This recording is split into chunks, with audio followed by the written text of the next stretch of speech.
आई देवमोगरा पदयात्रा सेवा समितीच्या पदयात्रेला 12 वर्ष झाल्यानं वाळ्यादेव पूजन कार्यक्रम. पदयात्रा सेवा समितीचे संचालक संजय गावित यांच्या परिवारातर्फे महाप्रसाद वाटप. नवापूर तालुक्यातील पायर विहीर इथं आई कुलदेवी देवमोगरा माता सेवा समितीचे संचालक संजय गावित यांच्या निवासस्थानी आदिवासी रूढी परंपरागत वाळ्यादेव पूजन कार्यक्रम आयोजित करण्यात आला होता. सालाबादप्रमाणे यावर्षी आई कुलदेवी देवमोगरा माता धाम इथं पदयात्रेचं आयोजन देवमोगरा माता पदयात्रा सेवा समितीतर्फे नियोजन केलं होतं.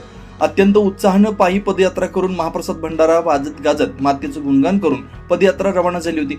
विशेषतः यावर्षी 12 वर्ष म्हणजे एक तप पूर्ण झाल्यानं आनंद व्यक्त करत ज्या भाविक भक्तांनी पदयात्रेत तन्मनधनाने निस्वार्थपणे सेवा देत सहकार्य केलं, त्यांच्या घरात सुखशांती, समृद्धी, निरोगी काया, सदैव धनधान्य मिळावं म्हणून पुजारा यांच्या हस्ते खाकऱ्याच्या पानात तांदूळ, पैसे, सुपारी, तुळशीपत्र देऊन आशीर्वाद रूपी निवत वाळ्यादेवाला देत आशीर्वाद घेतात.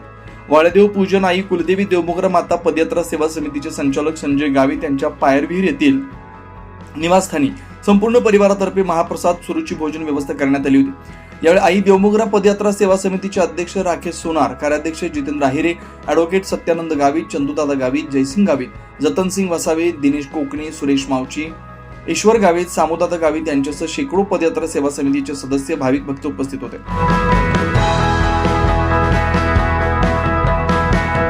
24 लाईव्ह महाराष्ट्र न्यूजसाठी वसंत वाणी, नवापूर, विसरवाडी.